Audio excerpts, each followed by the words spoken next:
Hello, good evening. Welcome to Talkin Kop. It finished Liverpool 2, Aston Villa 0. Liverpool are now 5 points clear at the top of the Premier League. We'll say that one more time. Liverpool are 5 points clear at the top of the Premier League. It's me, Chris Brack, and I'm here with my two friends, Kev and Ashley. Ashley, as Saturdays go, it's getting quite a nice habit, isn't it? It's fantastic. I mean, we're a really good side, guys. I'm really excited about this. Who knew? I know. I mean, I don't know. Have we played anyone yet? I don't know. But No, I think don't think we we're played a really anyone good yet. side. Yeah, I don't think it counts yet. I don't think we played anyone yet. Oh, Kev, have we played anyone yet? Does it count yet? Or have we still got to wait? No. We haven't played anyone yet. I mean, the big tests are yet to come, aren't they? Let's be honest about it. Yeah, because yeah, you know what I mean. So it's like, you know, you only played the likes of Bournemouth, who have beaten City and Arsenal, and you've only played the likes of Brighton, who have beaten City. But you know, not sat at top of the table with 28 points and a goal difference of plus 15. That's as good as another point at the minute. So, you know, we're flying it at the minute. We are. We're playing it. We're playing brilliantly. And if you're not enjoying this, then maybe football isn't your sport. You know, this is not as good as it gets. But if Carlsberg did Saturdays, that's 2 on the bounce. They've done a really good job. Well, same point last year, we had 24 points. So we're already 4 points up after 11 games. And like-for-like games were identical. So, you know, you can't really fault it. At the same point last year, City were on 27. So, you know, you're in and around where 2.5 points a game. Yeah, we're around 2.5 points a game. So, Garmack says, do we get happy Kev tonight? Always get happy Kev, mate. Probably not. He hides it very well. Might get happy. I'm all good. Ashley. I'm all good. Yeah. So, actually, lineups, 2 changes. Robbo came in for Tsimikas and Nunez came in for Gakpo. Happy? Surprised? Anything else you would have seen different? I mean, I think at this point we've seen that there are a few positions that Slot feels comfortable rotating pretty regularly. I think a lot of us were wondering if Tsimikas would keep his place. You know, I think with the form that Diaz was in with the hat trick, I could have quite easily seen him staying in the middle to keep that confidence going. So I wasn't surprised. There are just, you know, there are a couple of things where you're curious about what he's going to do. And I like the fact that he has that freedom and that we don't necessarily know exactly what the 11 is going to look like, because I think that means the opposition coaches don't know either. Yeah, I think so. I mean, Kev, from your perspective, I mean, left back for left back, that's kind of what we sort of expect. That's what we expect, really, isn't it? I suppose the only debate we had on the preview show on Thursday was, you know, would it be McAllister or would it be Szoboszlai? Because I think Jones and Gravenberch felt like locks. I think if you know how Villa are going to play and you've got an idea on how Unai Emery is going to set up, you're largely going to have the ball. So having McAllister in the middle of the park who can take it in tight spaces and you can turn possession around, you don't mind that. And in fairness, I thought he did that pretty well most of the night. It was you don't mind the changes that he's making, because while the changes are being made, the way we play it doesn't change. And it's the tweaks that he's made in the setup so far. Everyone is bought into it, and it doesn't matter really who the lineup is. They're all going to try more or less to play the same way. So, yeah, no problem with the lineup. I suppose Cody can feel kind of not hard done by, because at the end of the day, it's a squad game, and Diaz scored a hat-trick last time out. So what are you going to do? It's like top trumps, isn't it? Yeah, if you're going to have a night out, then have a night out, you know, while someone who scored a hat-trick comes in and takes your place. No. You can't moan too much about the lineup. And to be fair, it was more looking at them thinking, yeah, this could be a long night. This could be a stubborn nut to crack. And it proved to be. It was hard work tonight. You know, yeah, because they're a good side. They're a good side. I think they're underperforming. They're definitely better than what their league position says they are. But I think this is the second season that they're in Europe, and they're the levels that you have to play at in the Champions League. I don't think they have the squad depth to be able to make the number of changes that they want to make and maintain the level of performance that they need to make in the Premier League as well. Yeah, because we've seen with Chelsea this year in Europa Conference, until you get to probably like quarters, you can really heavily rotate your squad and probably the knockouts fairly comfortably. But what they're very good at is what they did tonight. You know, what they did tonight is what they're very good at: sitting in, soaking up pressure, hitting sides on the break. You know, trying to create counters and trying to create opportunities. They're very, very good at it. And we had to be really disciplined on the ball. And at times we weren't, and we were almost made pay for it. You know, but no doubt we'll get through to all of that as we get through it. Good. Before we go any further, welcome Coconut Kyle, who's just become a member, which is really cool. So if you want to be a member, it's $3.99, is it, Kev? $3.99 a month. You're the admin here. $3.99 a month, and you'll get some exclusive. No, your statistics.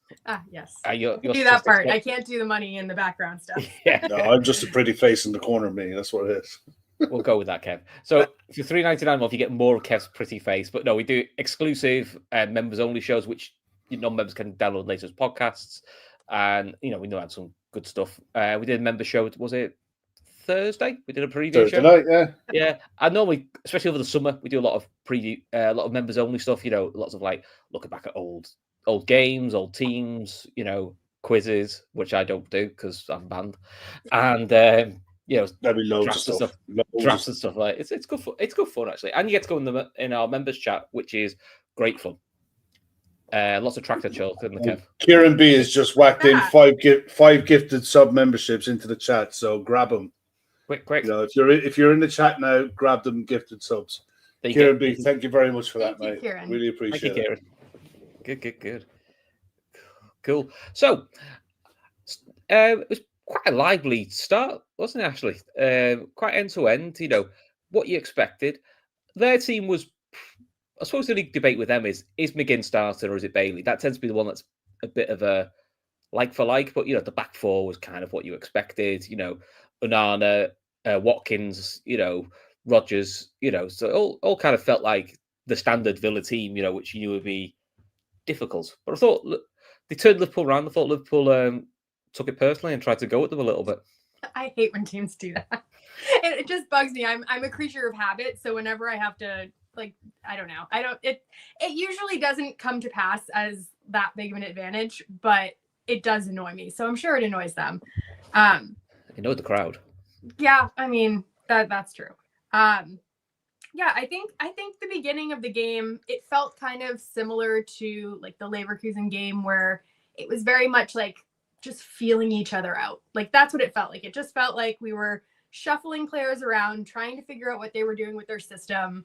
Like no killer blows either way, but lively. And I think that's something that I'm coming to expect with slot teams is just that little bit of almost like a learning period for like the first 15 minutes of games. I don't know if you guys feel the same way. Yeah, I agree.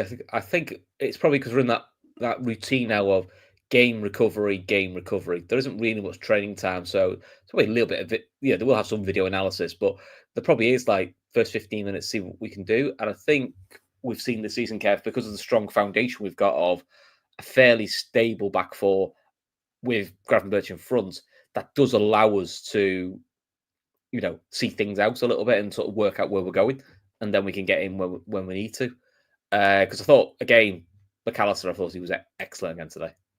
Yeah, I mean, today was a real tough one because Gravenberch, yeah. I mean, the thing is, we like to play through the middle, get the ball from the back into midfield, then out wide, and then try to make something happen from there. And Villa did their level best to try to block off all the avenues into the middle. And we had to be patient. And it was literally that for the entire first half. There were moments in the first half where it became a bit end-to-end. It was quick paced at times. But for large chunks of that first half, for me, it was like the best chances that we created were on the counter from their set pieces. But it was when we were on the ball, we were trying to work them out, trying to figure it out. I'm surprised more teams don't turn us around at Anfield. Genuinely, I always find that fascinating how sides just don't do it. Because it would be the first. I would do it every single time if I was an opposing captain. I'd be like, yeah, turn them around, just to try to needle them, just try to do something different, and try to get some kind of reaction. Sometimes it works, sometimes it doesn't. But the way the first half was going, though, with this, you see it with some sides, and Villa definitely won. You don't want to go behind to them. That was my biggest fear. That while we were trying to maintain possession and feel our way around in the first half, that they'd intercept the pass and get on the counter, and Watkins would get in. But because I think they could be really stubborn, and really tough not to break down. But as it stood, I mean, nothing really much happened up until the goal, and we dealt with their corners. Was it like a throwback, Kev? Do you remember that we used to do that? Which is, would somebody the opposition get a corner, and we go, "This is a great chance for us to score." Yeah, it was, and we were like that for years, and it was almost like a case of, okay, if the corner goes near post, Mo runs, Sadio's gone, and you're looking to find the ball into Bobby to beat Lynch, and this was very similar. It was Virgil great ball back, Virgil. Yeah, it wasn't. It was a ball into space. It was like I got to hit this hard enough so that they can run onto it, and he just literally hit it into an area, and he just deal with it. Just go and make something happen. We'll come back to the referee in a minute, but when Mo put Darwin through, he made that chance so much harder for himself, but. In taking the touch wide, it forced Martinez to dive early, and it allowed Darwin to be able to get it over. If he only took a small touch, Martinez would probably smother it. Yeah, but the fact that he took a bigger touch meant Martinez was already on the way down as the ball was going over. It's a fantastic finish.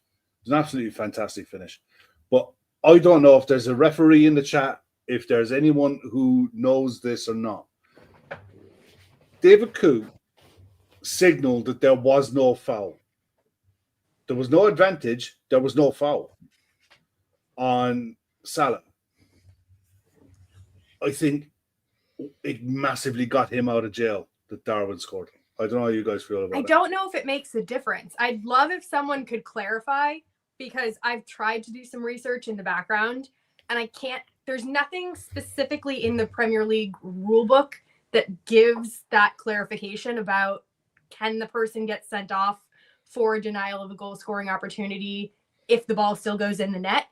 But based on the freeze frame, all of the other criteria that we talk about were met. With him taking Salah down, he was the last man. The defender that was covering was a significant distance away. He wasn't getting there, and he was in straight on goal. It wasn't like he was running to the corner like the what was the game that we had where we had, I forget. Chelsea, yes. Yeah. It wasn't like that. He was in on goal. So all of the other criteria that they talk about for a red card were met. So I just don't know if there is like a weird exception of if the ball goes in the net that they don't do that. Could it go under the double jeopardy rule? I don't think there is like a double jeopardy rule outside of the penalty box. You deny goal scoring opportunity, but you give the penalty away, if they don't send you off, they give you a yellow. Yeah, but this is outside the box. Outside of the penalty box. Because the only time I've ever seen anyone deny a goal scoring opportunity, but they still score, was when we beat Hull a few years ago, where the Hull player handballs it on the line, but then Manny scores anyway. But they still sent him off because they handballed it. So was that Paul Ince or Tom Ince? No, it was a converted winger. I think he was an Egyptian. I can't remember. It'll come to me. El Mehdi? That's him. Something like that. It was. Credit to you guys for remembering. Yeah. So I don't know if it was that game. El Mohammadi. That's him, El Mohammadi. Yeah. So that's similar to having over. But when you watch the replay, and this is one of the few times I'll give Fletch any credit because he's fucking awful. I'd rather listen to Martin Tyler than listen to him, which is saying something. They showed behind the goal run, and you see his signal, and his signal isn't advances. It's wiping his arms to say no foul which Ashley make it make sense. I wish I could. I mean, I know that if they waive advantage, then the yellow card is wiped out. But I mean, it should have at minimum have been a yellow card. Like, I don't know. I mean, obviously VAR can't get involved if it's a yellow card offense, but that's a red card offense. So I didn't even get feedback on my stream about them reviewing it for a possible red card. I didn't mention that either. No, they would have looked at it, because they check every goal. But I don't know, because we don't get the VAR audio, we don't know what they discussed about it. And I hope it's one of those ones that gets looked at in the international break, because it's an unusual one. But it wasn't his first one. It happened earlier in the game. I think Jones was fouled, didn't give it. There was at the very start of the game. Douglas Diogo Carlos brought down Darwin Nunez in the box, and he was all over him. I mean, he just threw him to the ground, and I just looked at it. I said, "Look, yeah, you're not getting a penalty for that." Mo Salah clean through. Mo Salah got his dragged back as well, didn't he? Yeah, Salah got dragged back a couple of times, and just customary. Yeah, he doesn't get those fouls. I mean, this is also Coote, and it's the guy that didn't give a red for Pickford, and it's just the full circle. He's an awful. And the VAR is Paul Tierney. So yeah, so I'm not surprised at the absolute basement level performance that was happening today, and that's me being very kind. I agree with Kev though. It'd be an interesting one. I mean, if Howard wants to do his chat with Michael Owen, because it could actually be, apart from that, he didn't give a foul because he scored. Maybe actually it is in the rules that that's not a red card. But you know what? Why don't you explain that one? Because actually, I don't think anyone. I think we're open to it. We watch an awful lot of football. We've watched football for years. I don't know, and I would hope that someone will explain that. But yeah, David Coulson, the joke of a referee. So some of the decisions that he made today were borderline insanity. I'll never understand why or who he's got photos of, because how he's still on the Premier League panel is beyond the joke. Although, in fairness, the one who was doing the game earlier on, the Man City Brighton game, isn't much better. And he's only a new guy. So he's got a long, illustrious career ahead of him. Yeah, so actually, Villa then have a penalty shout with Ollie Watkins, which the ref blows for, gives Liverpool a free kick. You see the replay, there is a little bit of contact, but not enough. I mean, it's an absolute Tom Daly level of a dive. It's a cracking dive. I don't know if he didn't hurt his hips. But then the bit that confused me was the free kick was given outside of the area when there was no offside signalled. Couldn't see a foul anywhere else. The only thing we saw was Ollie Watkins go down. So he doesn't get booked for a dive, doesn't then indicate it's a dive, and then gives a free kick from outside the area, and we don't even know, and nobody knows what it's for. I mean, what it sounds like to me is that they're making it up as they go along, because that's kind of the only description that I can give for that series of events. If you're going to call a foul in the box after that scenario, you have to give him a yellow for a dive. It's either a penalty or it's a dive. Yeah, what are the other in it? So I don't know. Look, there was contact. Konate was just stronger, and it's not a penalty. It's not a dive, all right, because he does nudge him over, all right, but it's not a penalty either. It's just normal contact, under a challenge. If you're a Villa fan, you're screaming blue murder. But how he concocts a free kick going the other way from outside the box, don't know what game he was watching, because that just didn't exist. It just didn't happen. There is no way in God's green earth that there was a foul on anyone for anything outside the box. Kick. It's just a goal kick, yeah. I think it was a goal kick. That's all it should have been. Yeah. And then, unfortunately, after that, the injury bug hit Liverpool. So we can now do the Arsenal now. We've got 7,000 injuries, so we can talk about it. I don't know. Is Trent a big enough player for people to actually recognize? No, it doesn't count. Injuries? Well, Jota doesn't count. Well, so far, Jota doesn't count. Alisson doesn't count. Elliott doesn't count. And Casey don't count. They're all out, but they don't count. So Trent, and I think they should. I saw a few things on social media later. Pictures. It's his right hamstring. He's holding. Yeah, they clarified that as well. Yeah. Now the way he walked off, and he wasn't like agony or it's a proper tear. So. I saw a thing on social media. There's a physio person I follow, which is to be honest, normally gives quite decent. If it's this injury, if it's this grade, it's this grade. So I'm saying if it's like a grade 1, it's 2 to 4 weeks. If it's the worst case scenario, it's a grade 2, it's 6 weeks. So, but it could have also just been, which Milner is very good at doing, getting hamstring tightness and going, like almost sitting down, going, I'm sitting down before this goes, and then get treatment. Yeah. The fact he's now got a 2-week gap, hopefully, worst case scenario, he misses just Southampton and he's back.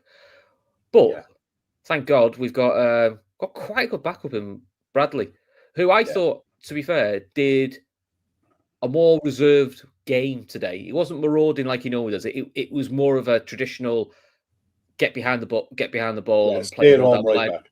Yeah, more traditional right back. Playing the moment basically, which is like the game doesn't need me to be a remote. I can't say that word.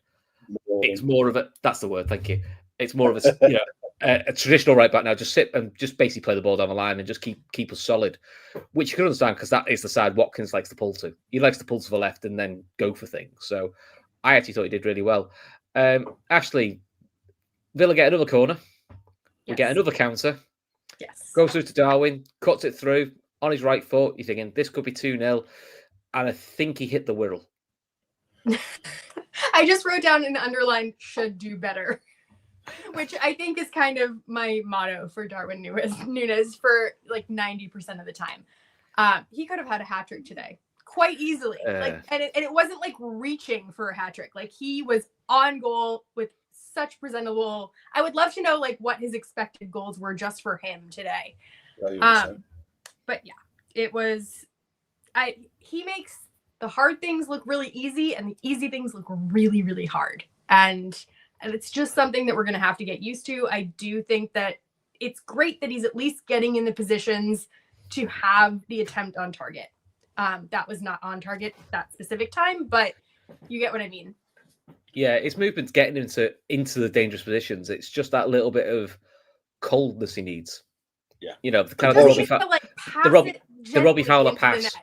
But I mean, you can hit it with power because I mean, I'll be honest, the Premier League top goal scorer is Alan Shearer, and I'll be honest, most of his goals were power, but they were power in corners.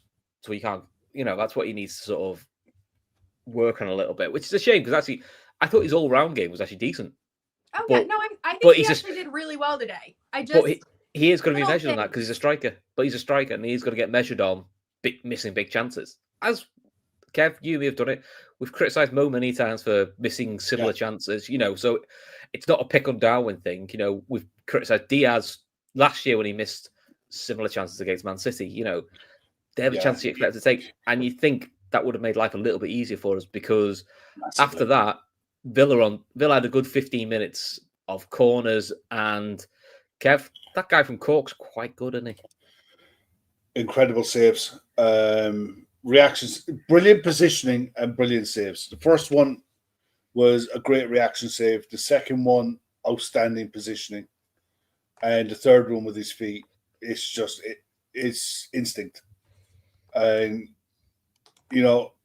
having missed the chance to go 2-0 up, if they get that back to 1-1 and get into halftime and reorganize and reset, massive difference in the game.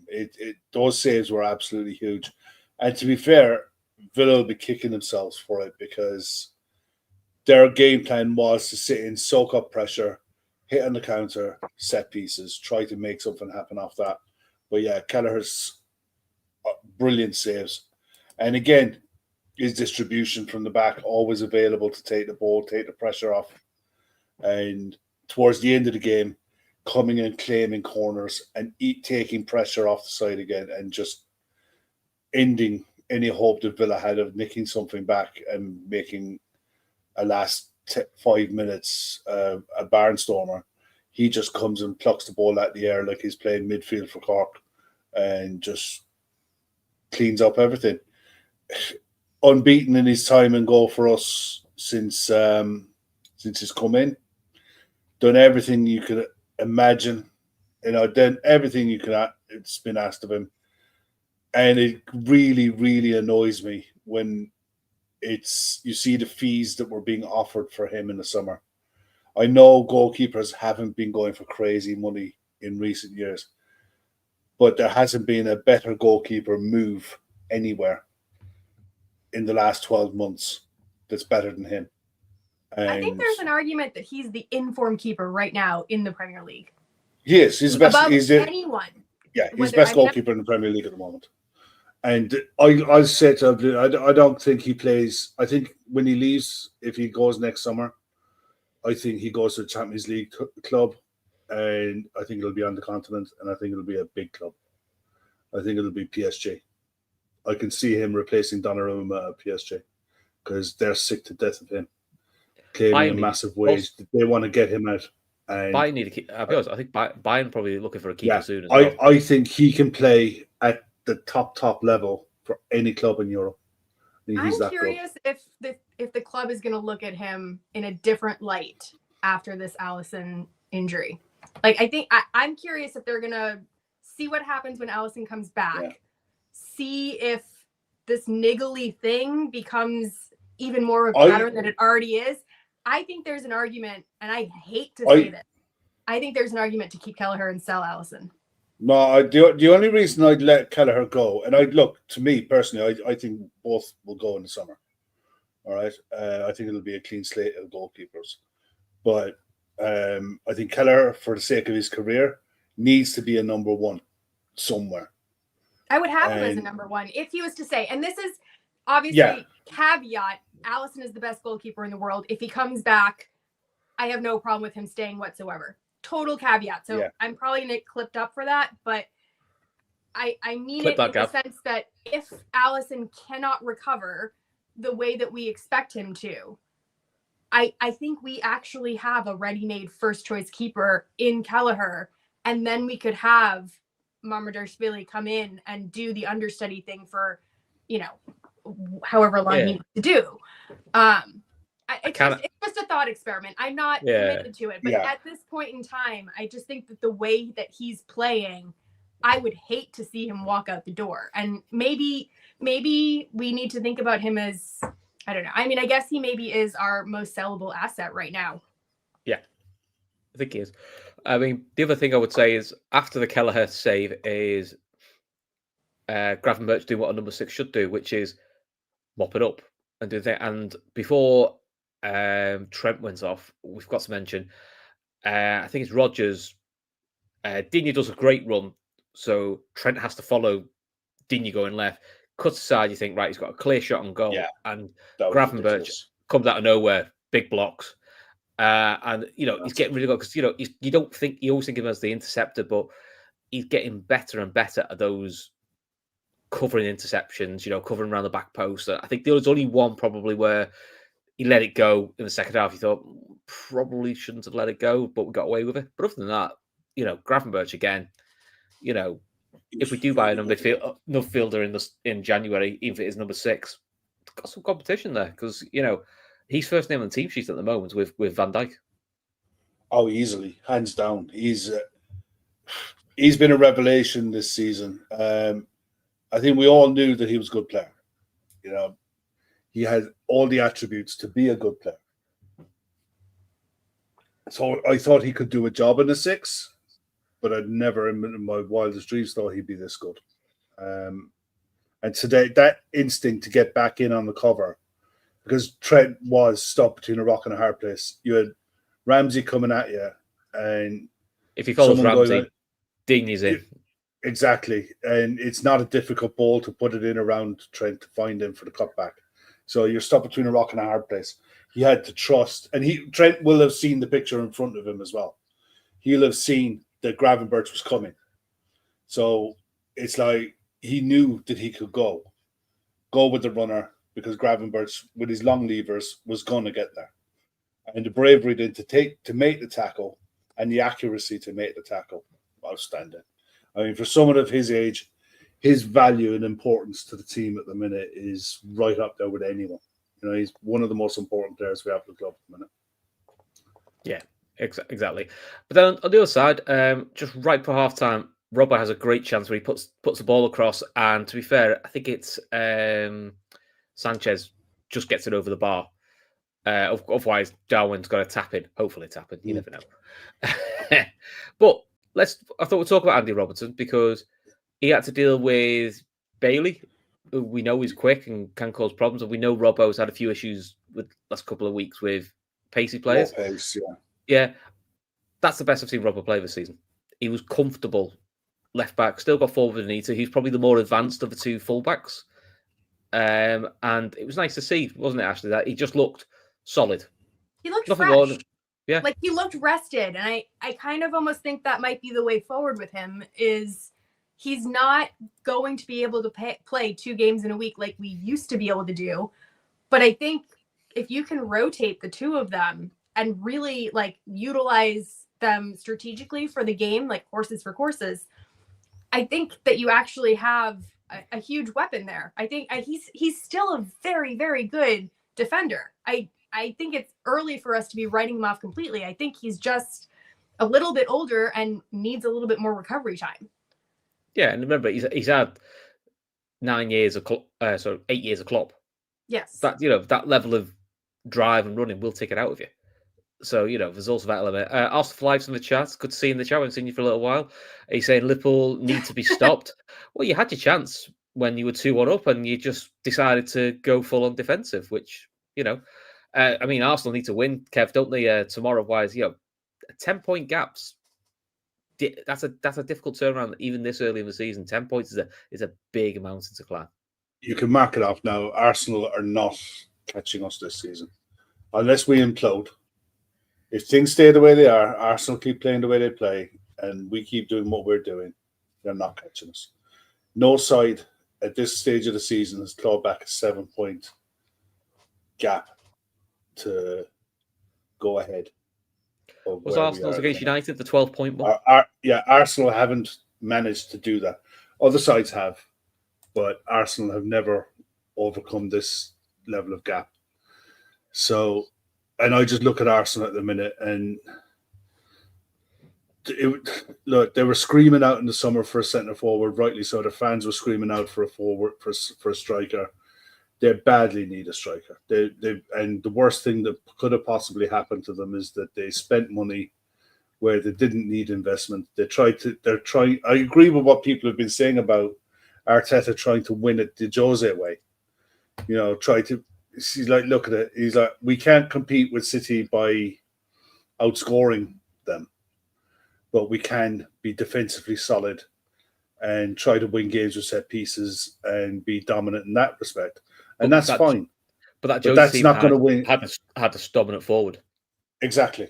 They always had a striker who could get you out of trouble, and they just don't. When their centre forward is the guy who plays left back for Germany, then you've got a problem. I don't think he. But look, it's not our problem. I think he's touching. I think he's also touching goes to play tomorrow because that was a nasty cut and he got his head in the Inter Milan game. Yeah, it was a hell of poor fella. To be fair to him, that was a hell of a whack. So half time, Ashley, we were having a chat. The three of us, how we felt about it. We were all quite relaxed. I think we were having a crisp chat, to be honest, that we were that relaxed. But were you quite content? Were you thinking that's okay? I sort of felt if it was 2-1 towards at half time, that probably would have also been a pretty fair score because I thought they had a couple of big chances, so did we. So I felt we deserved the lead, but you knew the second goal was vital. Yeah, but luckily, we started the second half really comfortable and we didn't give them a big chance the first 30 seconds of the second half. That's not like us at all. No. In general, I was happy with where we were at halftime. There's a crazy stat that we're 144 games unbeaten when leading at halftime. And that goes all the way back to December 2016. Bournemouth away. Yes. Eddie Howe's Bournemouth. That's in the horrible green kit that popped up. And I was like, wow, that's kind of comforting. But I do feel like I went through a good chunk of that game just waiting for the second goal to go in and waiting for I didn't feel quite as comfortable in this game as we have in like the last few games because we've chatted after games and been like, oh well, that was the most comfortable I've ever felt against X, Y, or Z team. Today I felt nervous. I felt like we were controlling the ball really, really well, and obviously if you have the ball, they can't score. But I just felt like I don't know if we were conserving energy. I don't know if that was just the game plan to just keep it really controlled and just hold possession. But I was willing that second goal to come just to get the nerves down, because the nerves were there for me today. And that fast start from them at halftime did not help. Yeah. Kev, was it annoying you that every corner that fucking set piece coach? I'm getting annoyed. This is my pet hate. That's a thing now. I hate this thing when they go like, that's a thing. Here's a set piece coach. I don't need to know. Liverpool had the throwing coach. I never want to see them on. But you never saw him in the games. You never go like, here's a throw in. Let's show us. Goals of it. They never show a set piece coach when they concede off one. It's you notice that they never show when they concede one, because surely he does both. It's one of those things. It's an import from the NFL where you've got like special teams coaches, what have you. And I remember years ago Newcastle tried it when they employed Mark Lawrenson to be their defensive coordinator, and it's like, it didn't last long.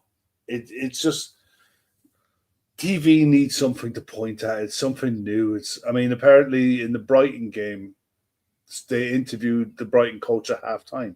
It's like, stop. As he walked out. Is that permanent now? I know they were talking about introducing that. I don't know if we've started it officially. It's kind of like the Club World Cup. Nobody asked for it. Don't do it.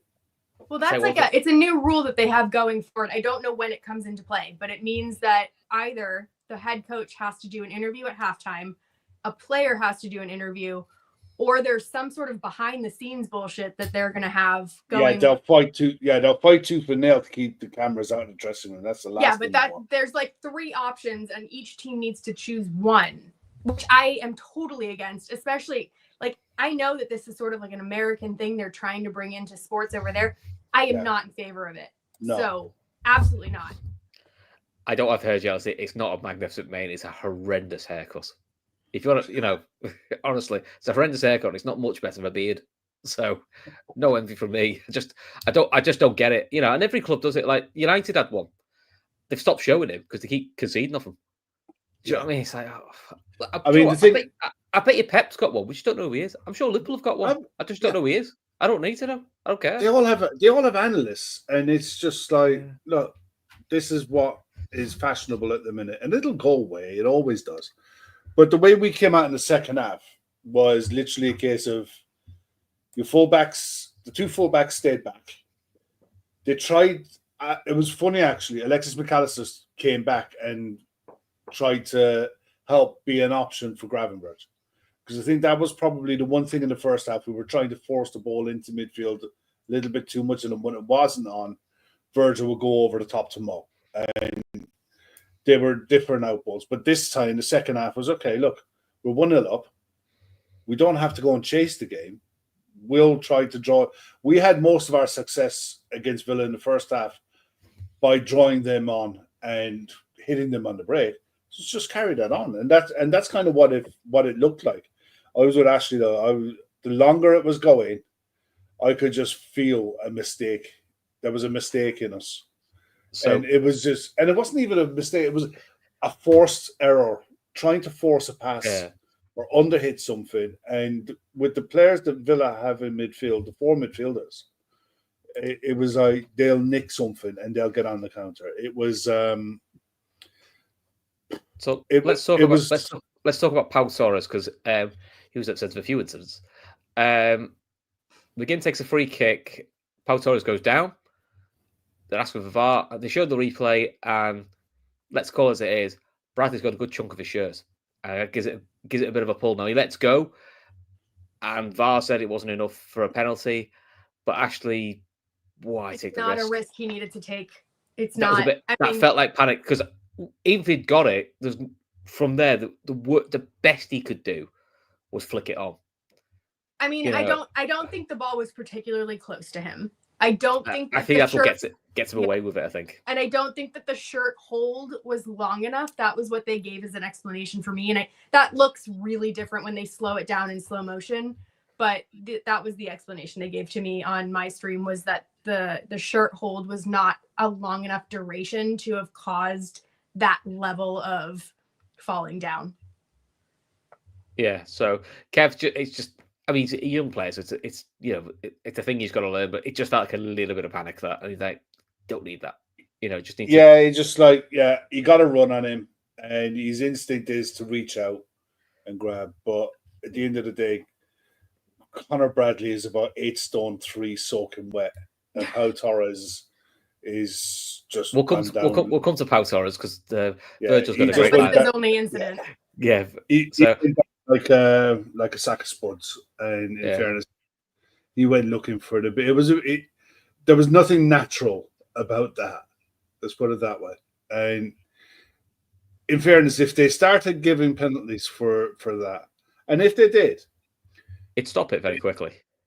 No, you'd be giving them at every corner because of the amount of holding that's going on at corners. You'd have to give it. You'd have to try to be consistent. So you'd have to give it for holding in the box all the time, and they never do.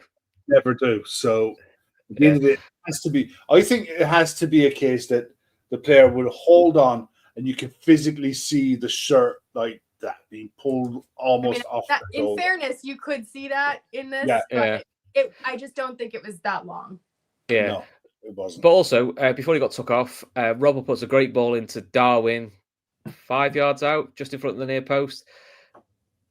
I'm sorry, Kev. For me, he's got to hit the target. I would expect my centre forward to hit that on target. Keep saves it, so be it. But I think that's a bad miss. That's I think of the two misses. Third in his hat trick opportunity. Yeah, of the 2 misses, I think that's the worst one. No, it's not even close to the worst one. The worst one when he's in 1-on-1 and he skies it over the bar. That one with Robbo, all the pace was on the ball. He gets a good contact on the header and it goes wide by about a foot. You know, if anything, he gets too good a contact on it because it goes just on the other side of the bar, on the other side of the post. If that's anywhere near on target, it's in because he rockets the header. It's just one of them. If he gets the contact right, it's in. If he doesn't, it goes wide. But the best bit about that for me, the movement to get to it is really good. Yeah, when you watch it back, watch the spin because he leaves the defender for dead. There's a little spin to get into the space. He gets a brilliant contact on it, and it is really like a foot. It's not far wide at all. It's just I just look at that and see that's just unlucky. You know, if he gets another different with him though, it's like it is 10%. It's not even 10%. It's 5%. Like in either direction. He gets in great positions. The thing is, for me, the second one, when he's 1v1, he doesn't need to leather it. All he's got to do is place that in the corner, slow himself down, and place it in the corner, or place it, go near post, but make a better choice. He doesn't need to leather the back off the ball, which is what he used to do last year when he was scratching for goals. And, you know, that one, because there'll come a game when we'll get one glorious chance and it'll fall to him and we'll need him to take it. Do you know what I mean? Anyway, Resident Weirdo is in the chat, Matt. So he says, just finished watching the game. We are quite good at this football stuff. 6 wins, 1 draw from this run of games, which I seem to remember, Kev, us 3 and Matt were all quite confident we do quite well in this run. And we were called delusional, I believe. We've called a few other things as well, judged by the chat. This team does so good under pressure, though. But I mean, look, the squad. We all know that the squad has been together for, you know, this is their second season, 2 different managers. So we know that they can handle pressure, but they're being asked to play and manage games in a different way. Slot moved away from this heavy metal football years ago, by the way. You know, he moved away from all of this. He went back to it a bit at the end last season when he was going too overly attacking. But in general, you look at the possession stats for us last year, and we were playing most games with 60, 65, sometimes maybe upwards near 70% of possession. So we were a possession-based team last season. It just feels to me that this season we're still that same possession-based side, but we're more secure. You know, we're conscious. It's not risk-averse. It's looking to pick the best chance rather than, you know, not looking for any chance. There was a few things tonight. I mean, Darwin had a couple of, I think, 2 or 3 shots from outside the box. And I think he forced a couple of saves out of Martinez. Saves you'd expect him to make. But there was 2 of them that if they clipped McAllister, if they clipped, one of them could have clipped McAllister and gone the other way, you know, wrong-footed the keeper. And the other one, you never know. The keeper might spill it. You got to take the shot to buy a ticket for the raffle, and you never know your luck. But the shots were on, so and he forced the saves out of the keeper. Gakpo is normally very good at it. Diaz cuts inside, gets his shots off. Salah not so much these days. He doesn't tend to get clean. When Salah comes inside and takes a shot, it's more curlers or looking for corners. At best he might get the odd corner out of it, but the others, when they hit it, the ball kind of stays hit. So you never know. You can force a mistake out of a keeper that way, and there's always someone chasing that in as well. So, I mean, all in all, I thought we went out in the second half looking to draw them onto us and try to counter it. But no matter what happens, don't lose it. We're 1-0 up, safety. We were literally safe on the ball, safe in possession, and just manage it as best we can. And that's what it felt like we were trying to do. And then on 65, we bring on Dom Szoboszlai for Jones and Gakpo for Darwin. So Ashley got a whiff of the chat, which is she wanted to see the Diaz number 9 experiments again, which we got to see. And I thought Jones was excellent. Again, I thought he played that more attacking role, and I thought he was very well involved. He loves that Gino Wijnaldum spin. He's getting quite good at that. And I just thought his link play was really good, and he's always been the late runner into the box. So I was pleased with him. And I'll be honest, Ashley, I think within a couple of minutes of Gakpo coming, he cuts inside, he nearly does his trademark signature move. Yeah. Bend it into the far corner, but just got a bit too much in it. But he just looks like a man in confidence, which is what you want. Which is what you want. Yeah. I mean, we've got a few of our forward line. I mean, actually, all of our forward line are firing in the last 2 games, which, I mean, we only have 4 of the 6 available, and to have all 4 of them scoring, I don't think there's many teams in this league that have that luxury, that have more than maybe 2 of their forward line just consistently scoring or in this kind of vein of form. And I think that, in terms of what we have in our arsenal, like, it is such a powerful weapon to have these guys up front. Yeah, it is, isn't it? So Kev has very politely reminded me, I've got to do admin, haven't I, Kev? I keep forgetting it. So I'm trying to find it because Gav didn't send me all the details. Football prizes, they've still got a deal on at the moment. I think it ends on Tuesday. $3.95 a ticket. I think it's about 100 tickets left. And I believe, is it for hospitality, Kev? There's 20. I know there's some like 23 spot prizes. One of them is 2 tickets hospitality to the Lille game against Lille? Yeah, I think it's Lille. Yeah, and there's a signed and framed shirt in there as well. There's loads of spot prizes in there, but the link for that one will be in the description, and give it a go. And one thing, if you guys do it, right? Let us know. Let us know that you do it, but let us know if you win.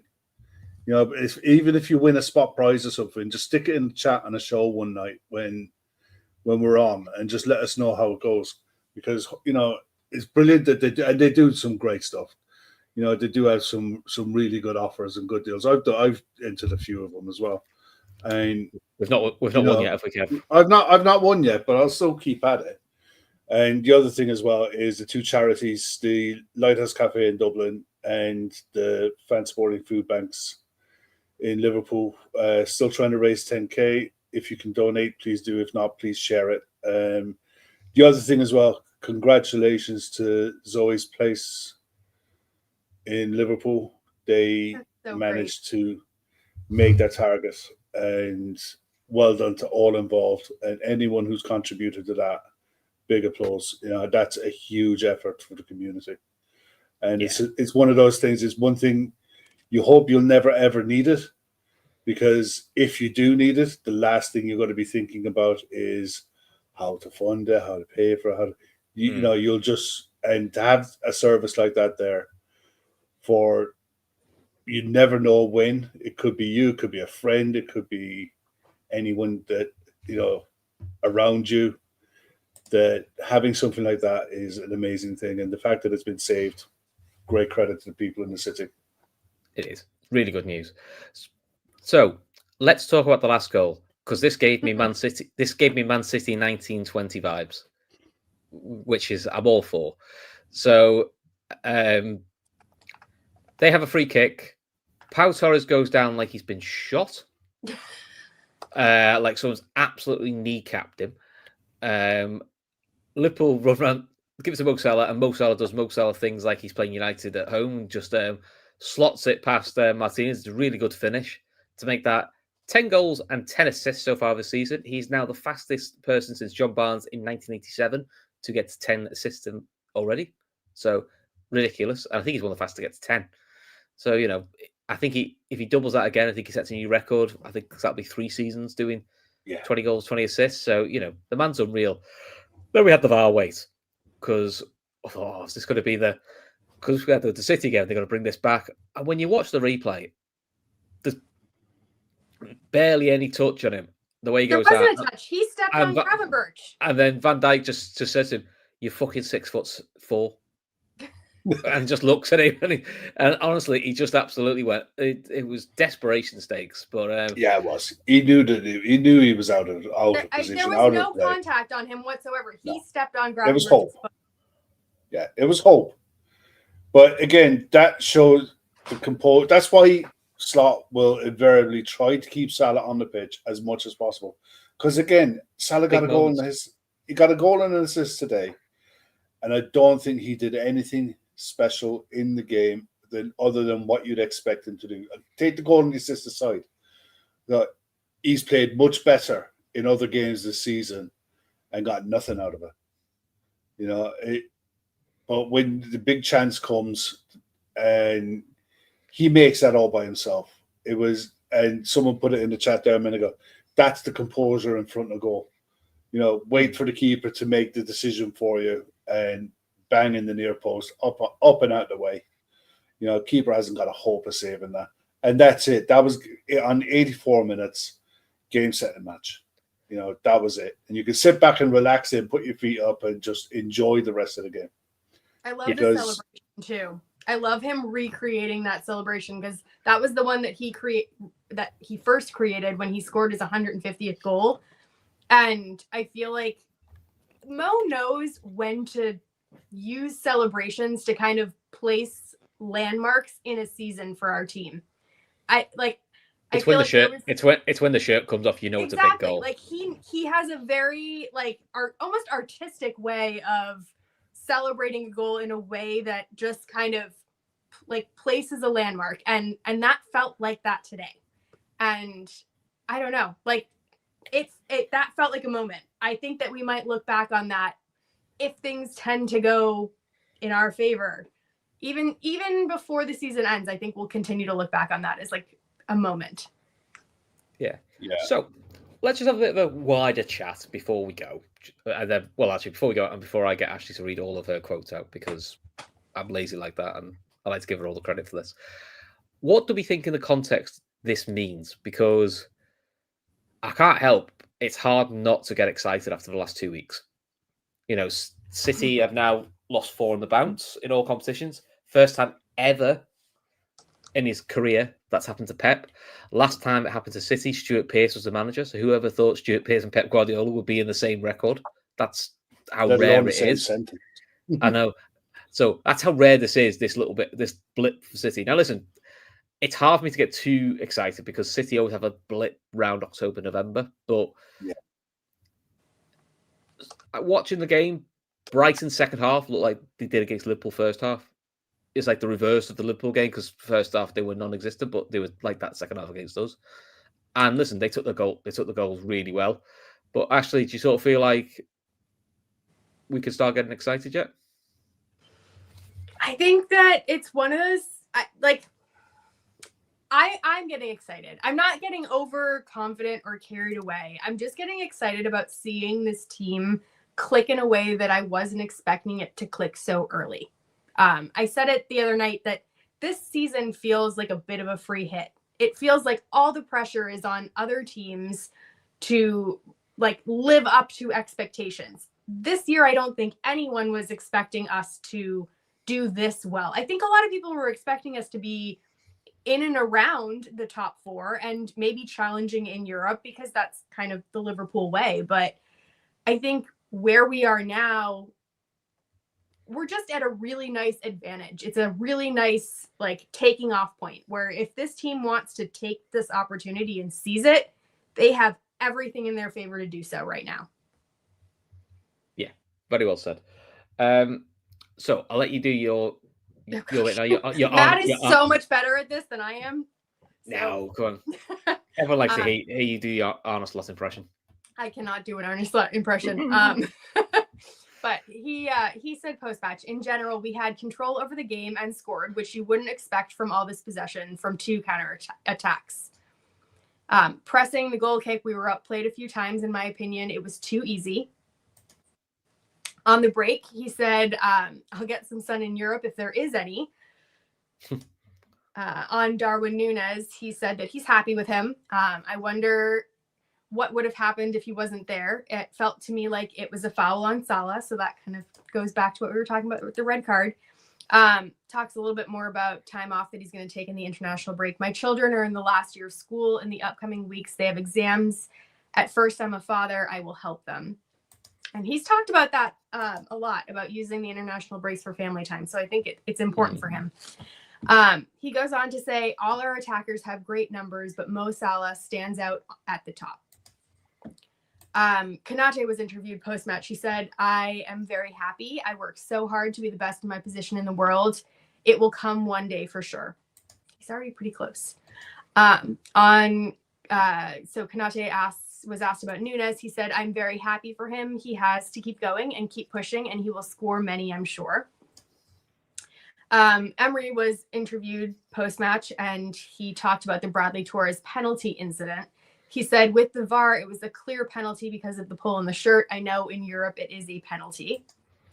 He continued to say, we knew before they were strong in transition with the players they have, but in 90 minutes, how we played, some players are getting better. I am confident. Today we can accept the result. McAllister was also interviewed post-match. He was talking about Gravenberch. He said, Ryan is an amazing player. No one expected him to play that position. It's so easy to play with him, which is great to hear.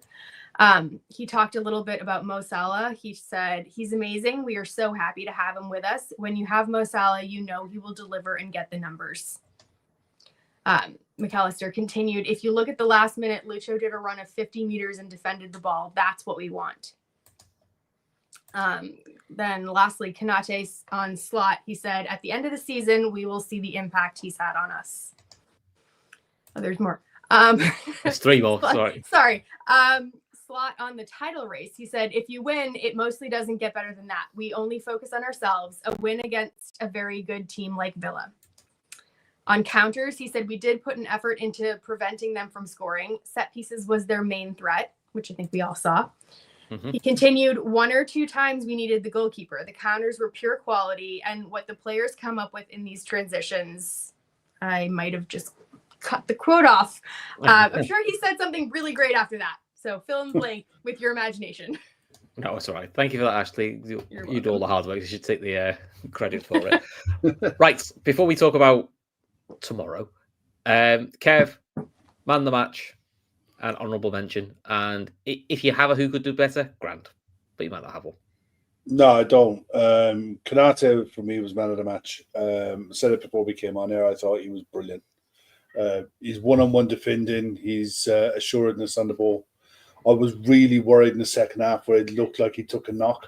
I was so worried. Yeah, I just thought, please no, not I was hyper analyzing his movement for the next 10 minutes. Yeah. I'm like, is he moving okay? He jarred it. Looked like he jarred it. Either way he landed. Luckily, it was just a you and me both. You and me both. But no, I thought him and Virgil today, given the pair that they're up against, and in fairness, I think they were brilliant. But I just think Konate is outstanding. He's already one of the best centre backs in the league, and the sky's the limit for him. He's as good. He can be as good as he wants to be. Yeah, for sure. Honourable mention again, Curtis Jones. Calmness on the ball, willingness to take it in tight positions, and carry it up the pitch. You know, his interlink play is getting better. He's moving the ball faster. again, he wins his battles and he wins his tackles when he's in that position as well, which is important if you're going to be supporting the forwards, that you can try to do the counter press and win the ball back sometimes. But yeah, overall, I thought he's had a really good week. But look, we've had 3 home games this week against, and I was just having while Ashley was reading the quotes out, I was looking at the table, and Brighton are up into 4th now. That puts the results against Brighton into a bit of context. The loss to Nottingham Forest still looks like, one of those games. We'll see what Forest do, but they're flying at it. In fairness, they backed it up, to be fair to Forest. They have backed it up. And yeah, I watched the Brighton game with Man City today in the second half. Brighton deservedly won that. It wasn't a case of where, they caught City cold on the counter and held on for dear life. They bossed that second half and they saw it out for the last 5 minutes, and the last 15 minutes, because somehow the ref managed to invent 9 minutes of injury time. But yeah, no, look, we're in a really good spot. We're in as good a spot as you could possibly be. So hopefully the players that go on international duty go have a good few games, come back fit, just come back healthy, and then we get into the Christmas run. Yeah, Andy saying Chris Gold needs to come back to answer for his crimes against Curtis. Yeah, he's disappeared, Chris, hasn't he? Ever since he made his claim. Ever since Curtis started playing well. Yeah, funny that, isn't it? Actually, what are yours? Those Kev nicked it. I mean, I think Ibu was probably the answer. There was a really great quote. People of the Mouse and I were talking about it in the chat from the USA stream, where it talked about Watkins not getting any joy from Ibu, so he should probably decide to go against Virgil for a little while because it might be easier. Which I think is a really great indicator of where Ibu is right now. And I also just really loved the crowd and the way that they clarified again on the USA stream. If it sounds like Anfield is booing, they're not. They're actually just saying Ibu the entire time. So it was great. So it's nice to see him get the credit. I think if I was to give a man of the match, I know that Kev doesn't think that Mo Salah played well, but I think when you're putting points on the board consistently the way that he is, like, I think that we're remiss a lot of times to not include him in these things, because I don't think we would be where we are without Mo Salah, and I don't even think it'd be close. I think we have a fantastic team, but he is the magic secret sauce that is getting us to the point that we're getting at, and I want him to sign that contract. I think that he is doing no harm whatsoever playing his way into a contract, and I think that's what he's doing. I genuinely think that between the interviews and between, the performative celebrations and everything, I think he is basically saying, come get me, FSG. I am here. And I am currently performing like the best player in the league. So that would be my man of the match personally. Yeah. I think my honorable mention is Kelleher, because I genuinely think that it is not being spoken about enough how good he is. And we're all taught, like, he's not a second choice keeper. He is a first choice keeper for a top 10 team, top 6 team, possibly our team. And I think that the double save that he made was incredible.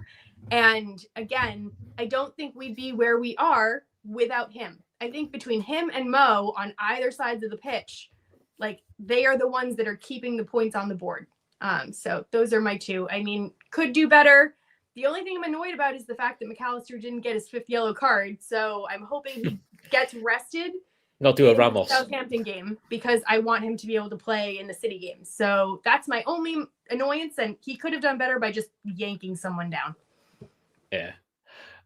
Well, my honourable mention will be McAllister, because I think he's had a bit of a rough time recently, but I actually think that's the best I've seen him play for a little while. I thought he was really controlled. I thought his mobility looked better. Just everything about him looked good. I'll actually give it to Gravenberch. I feel like I'd say this every week, but I just felt he did some really big blocks at 0-0 and 1-0 when they were needed. and then he just was very composed on the ball. I'm happy with Ibu getting it, because Ibu was immense, as was Mo. But I just felt we'll get to that point now with Gravenberch, which is that's just what Grav does. He's 22 years old. That's insane. And it looks like he's been playing that role for a while. Like his ceiling is so high for 22. Like we're talking Morton age. He looks like he's 28, but he's not. He's always been. See, he's got this thing where he's been around the scene for so long. Probably 5 seasons now, where he's been known about. Whether it was at Ajax, he's moved to Bayern, moved to us. He's been around the houses, he's a name that's been doing. We've all kind of. He's been on our radar for a while, hasn't he? Because he was linked with us. He was linked with us strongly before he went to Bayern. But we all know that technically he's a really good footballer first and foremost. But the fact that he's got this defensive nous to his game, because that's what it is. It's a sense of danger that he must have really worked on. He must have really worked on with analysts to work out where he needs to be, his positioning on the pitch, to be able to cut passes out, to be able to be in the right position, to make tackles, to sense danger, to read what players want to do. Maybe having been a forward player, he knows what forward players are trying to do when they get wide, looking for cutbacks. He knows the lanes to cut out. Yeah, he's been really, really good. Yeah.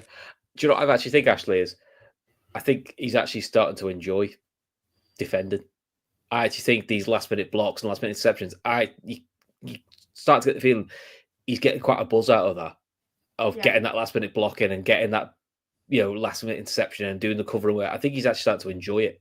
And I think when Rodri was, when we also with Rodri, he likes that. He likes that side of the game. That's why he's the best, because they enjoy it. And I think he's just realised. He's enjoying playing too, and having this responsibility put on his shoulders. Because if you think about it, I think he's already this season probably played more than he has in the last 2.5 years, probably combined. Easy, yeah. And I think he's been struggling to find his place in a couple of teams for years now, and having this responsibility and succeeding at it in the way that he has, I think he's taken it like a duck to water. And long may it continue, because he is up there with the first names on the team sheet.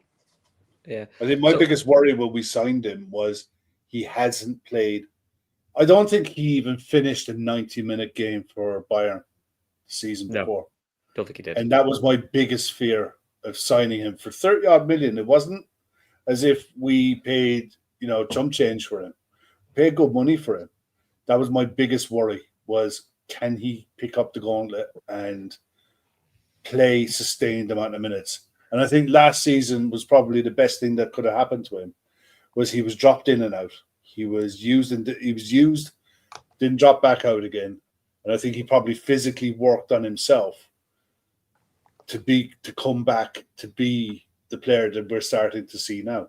Because physically, he's got all the attributes to be one of the best DMs in world football. Yeah. I mean, he was less expensive than Lavia.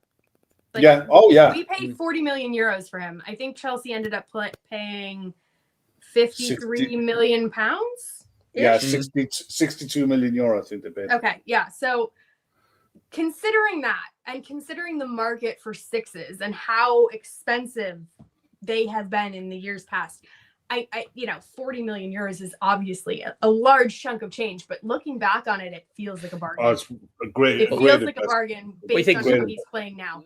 Zubamendi's probably going to be, when we try to get him, £60 million, comfortably, but double Gravenberch's money. That's the level you need to get a decent 6 these days. So fair play to. So just quickly looking over the league. So because don't like myself, I thought I'd put myself through West Ham Everton, thinking there might be a bit of fun in that game. I actually fell asleep.